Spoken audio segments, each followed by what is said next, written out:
our emails for affiliate sales.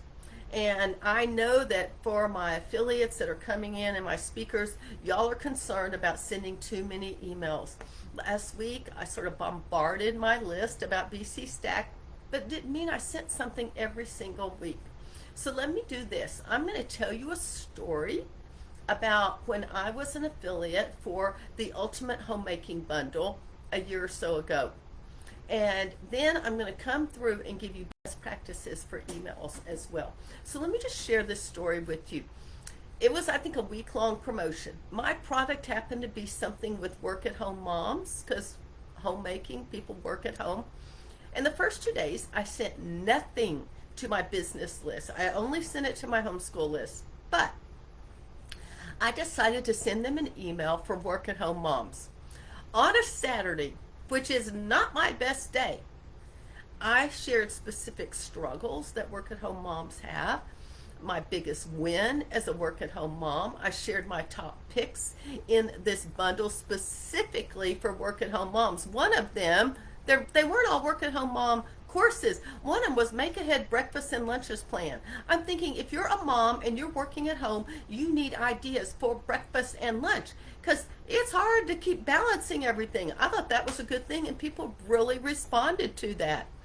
I originally started with my own course because I felt like they know me and they would want my course and they like me and trust me and they may be more likely to do it. I added some value with some other courses. I reminded them that there was a deadline, and then in the PS, I offered my bonus offer, whatever it was at that time. I sent out that email on Saturday immediately. I had 2 sales. I was like, oh my goodness. So what else did I do? I offered an opt-out. If you are promoting something that's going to be going on for a week or two, always have an opt-out. For BC Stack last week, I had an opt-out. If you don't want to get any more emails from me, just click that button. Now, I had to go in and set up segments of groups of people, so I made sure I did not send it to you, but that wasn't that hard. Always offer an opt-out. If you don't know how to make an opt-out, ask me and we'll help you. All right, so that was Saturday. Sunday, 24 hours later, I sent the same email to everyone that did not open it on Saturday.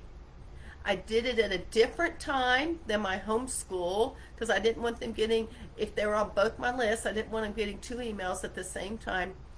And there's one thing I changed, the subject line. Always change the subject line and don't put RE. That's just spammy, okay?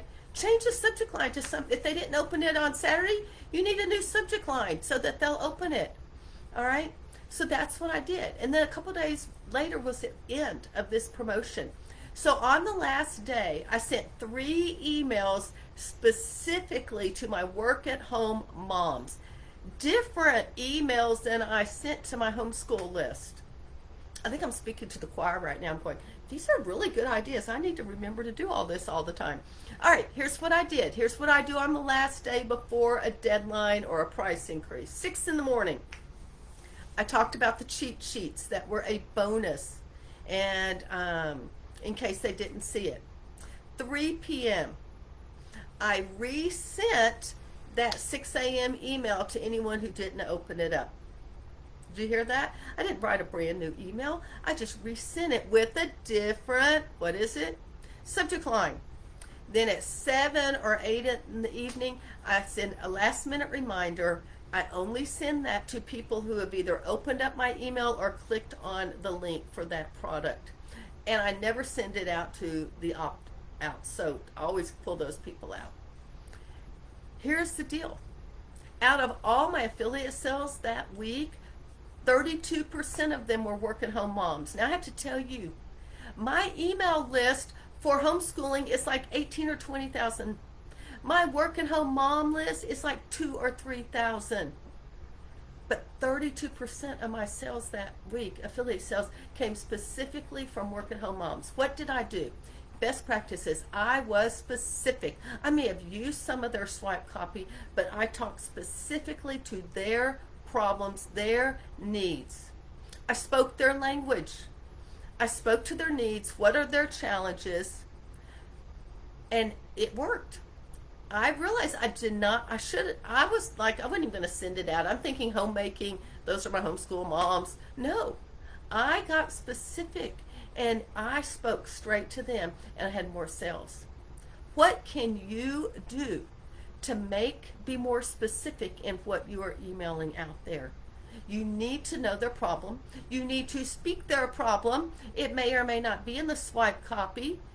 If you are speaking at an event like Homeschool Superheroes, you need to speak specifically to your people's problem in regard to your workshop so that they will come and sign up so they can come see it. The other thing I do is I try to have tracking links. I'm always paying attention to who's clicking, and so that way if people click, I can follow up with them. Some people think that's a lot of work, but hey, I would rather send it out to people that are clicking, and I'd rather have a conversation with them than making my whole list mad. So those are a few things. Those are a few things that I do when it comes to email. That sort of sums up all of what I do with email. Now, obviously, I do different things throughout the 2 weeks early bird promotion or with the bundle. Let's go back to BC Stack.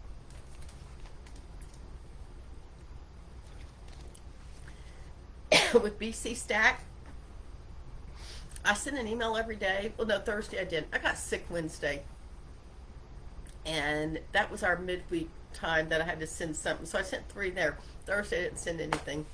Friday, I sent an email. I didn't make a new one up for Saturday morning. I just resent it to the unopened. Just like I sent something on Sunday.